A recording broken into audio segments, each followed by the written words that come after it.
कल मैंने आपको बताया कि हम इंग्लिश में कैसे हम फाइल या मफूल को पहचानते हैं या सब्जेक्ट ऑब्जेक्ट को पहचानते हैं। जो सेंटेंस स्ट्रक्चर है उसमें पहले जो है जनरली सब्जेक्ट होता है। इसी तरह उर्दू में भी यही है। उर्दू में जब आप ने दिखेंगे किसी इसम के साथ, ये जो लफ्ज ने है तो वो फाइल होता है। अब हमारा उसके बाद जो मसला है वो है अरबिक में। अरबिक में हम कैसे इसको पहचानते हैं? देखिए यहां मैंने लिखा है जैद ने हामिद की मदद की। इसको अरबी में लिखते हैं नसरा जैदुन हामिदन, नसरा जैदुन हामिदन। अब यहां देखिए जैद यहां फाइल है। अब यहां जैद की हालत क्या है? जैदुन आया है, मतलब यहां फाइल जैदुन आया है। ये हामिद क्या है? मफऊल। हामिद यहां कैसे आया है? हामिदन। ठीक, इसको आप पहचानिए। अब चलिए यहां पे हामिद ने जैद की मदद की, नसरा हामिदुन जैदन। अब आप यहां इन दोनों को देखिए, आप खुद समझ जाएंगे कि ये क्या हो रहा है। देखिए यहां जैद की हालत फाइल की थी, वो कैसा था? जैदुन। यहां जैद की हालत मफऊल की है, कैसा आ गया? जैदन। ये हालत देखिए। अच्छा यहां पर देखिए हामिद ने जैद के भाई की मदद की, नसरा हामिदुन अहा जैदन। अब यहां देखिए यहां जैद की हालत क्या हुआ? जैदिन। अब तीनों जुमलों को देखिए, यहां भी जैद ही है, यहां भी जैद ही है, यहां भी जैद ही है। अब इसमें देखिए जैद है, जैद है, जैद है, जैद है, तीनों जैद है। इंग्लिश में आपने कल देखा जैद जैद जैद, कभी वो सब्जेक्ट कभी ऑब्जेक्ट, मगर था जैद ही। यहां देखिए इसम पे, ये जो इसम जैद है इसकी हालत में कोई चेंज नहीं हो रही। यहां पे भी जा या दाल है, ठीक, यहां पे भी वही है, यहां कोई चेंज नहीं है, बिल्कुल वही जैद है। अब हम यहां देखते हैं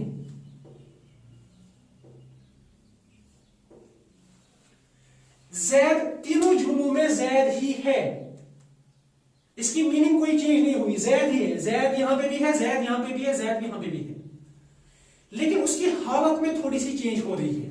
जरा देखिए आप, यहां जैदुन, यहां जैदन, यहां जैदिन। ऐसी चीज आपको इंग्लिश में नहीं मिलेगी। इंग्लिश में अगर आप कहते हैं जैद हेल्प्ड हामिद या हामिद हेल्प्ड जैद, कोई चेंज नहीं होगा, जैद जैद ही रहता है। यहां देखिए जैद जैद जैद, कोई चेंज नहीं, आप बिल्कुल कोई चेंज में देखेंगे ही नहीं। अब यहां देखिए यहां पे भी जैद है, मीनिंग कोई चेंज नहीं है, जैद ही है, लेकिन इनकी हालत में थोड़ी सी चेंज हो रही है।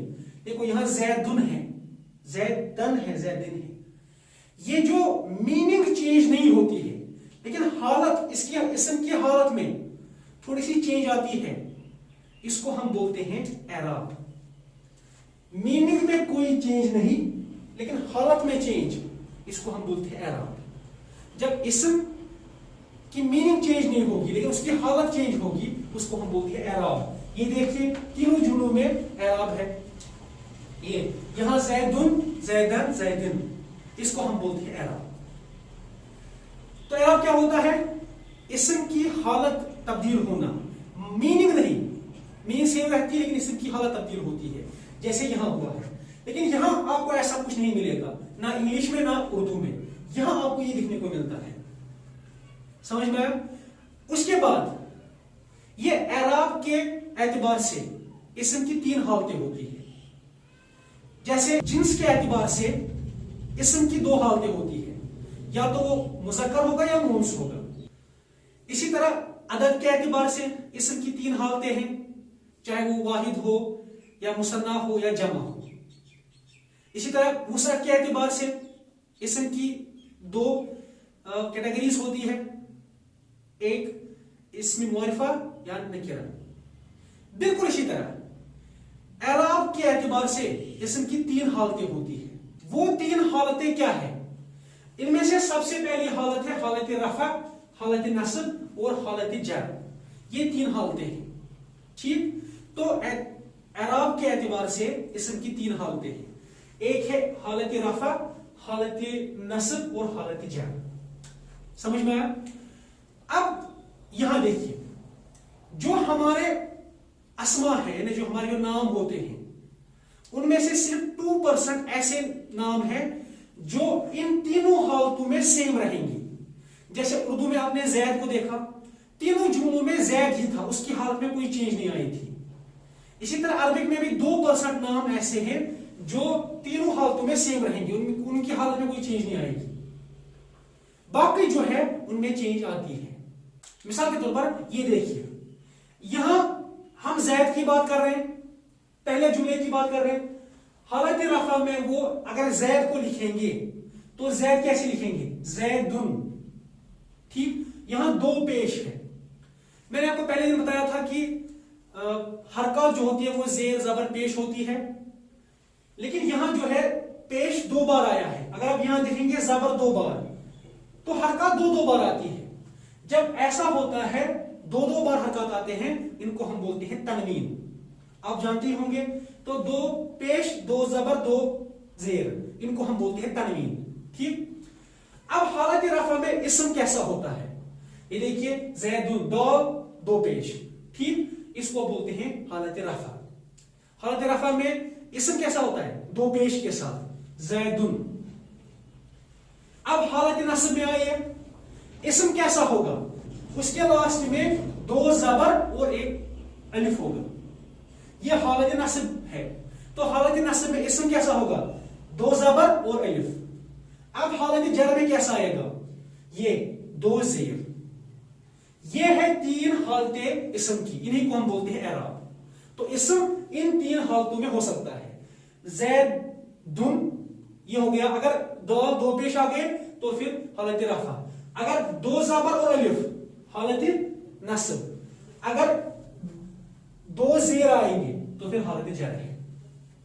अब चलिए हम बात करते हैं कलिमा की। कलिमा जो हम पढ़ते हैं उसमें हम क्या पढ़ते हैं? ला इलाहा इल्लल्लाह मोहम्मद दुर, ठीक, या मोहम्मद दुन पढ़ते हैं। उसमें अगर आप मोहम्मद को देखेंगे सल्लल्लाहु अलैहि वसल्लम, तो किस हालत में है? मोहम्मद दुन, ये हालत रफा में है। आपने कभी गौर नहीं किया होगा, लेकिन अगर आप कलिमा पूरा देखेंगे, उसमें मोहम्मद जब लिखा है तो इस हालत में लिखा है। ये कौन सी हालत है? हालत रफा में, मोहम्मद रसूलुल्लाह सल्लल्लाहु अलैहि वसल्लम। तो ये है हालत रफा। कहां पे आपको मिलेगी? कलमे में। चलिए कलमे शहादत की बात करते हैं, अशहदु अन्ना मुहम्मदन। ठीक, तो वहां मोहम्मद सल्लल्लाहु कैसे लिखते हैं? मोहम्मद दन। ये कौन सी हालत है? यहां हालत नस्ब। तो कलमे में कौन सी? कलमे शहादत में कौन सी? हालत नस्ब में है। आप दुरूद पढ़ते हैं, अल्लाहुम्मा सल्ली अला मुहम्मदिन। ये तीनों हालतों में आए हैं, हालत रफा, हालत नस्ब और हालत जर। यह एराब की 3 हालतें हैं। अब आप खुद देखा होगा, ये देखिए कलमे में इस तरह से आता है, हालत रफा में नस्ब, हालत नस्ब में इस तरह से आते हैं, हालत जर में इस तरह से। तो ये इसम की 3 हालतें हैं, आपने इनको पहचाना होगा। अगर हालत रफा होगा तो 2 पेश, हालत नस्ब होगा 2 जबर और हालत जर होगा 2 जेर।